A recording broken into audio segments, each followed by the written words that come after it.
اور اہل تقوی کی کیفیت اور حالت یہ ہوتی ہے، وہ روزے رکھ کے متقی بننا چاہتے ہیں، اور روزہ منصب متقی پر فیض یاب کرنے والا زینہ ہے۔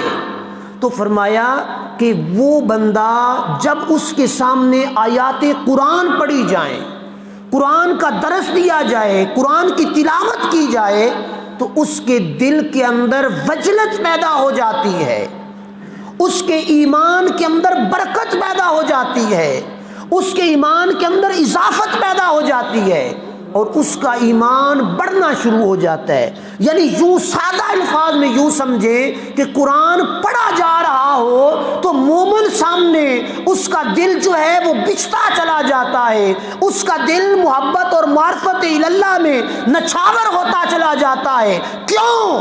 کہ وہ تقوی حاصل کرنا چاہ رہا ہے اور تقوی کی بنیاد پر وہ کھڑا ہوا ہے۔ تو رب نے فرمایا جب واجلت قلوبہم وَإِذَا تُلِيَتْ عَلَيْهِمْ آیاتُهُ زَادَتْهُمْ ایمانا، جب قرآن کی آیات اس کے سامنے تلاوت کی جائیں گی تو ان کے دل کے اندر وجد پیدا ہو جائے گا۔ کہ کیا ہمارے دلوں کے اندر بھی وجد قرآن سن کے ہوتا ہے؟ کیا ہمارے دلوں میں بھی ایمان بڑھتا ہے قرآن کی تلاوت سن کر؟ کیا ہمارے ایمان میں اضافت ہوتی ہے قرآن مجید کی تلاوت سن کر؟ ہوتی ہے کہ نہیں؟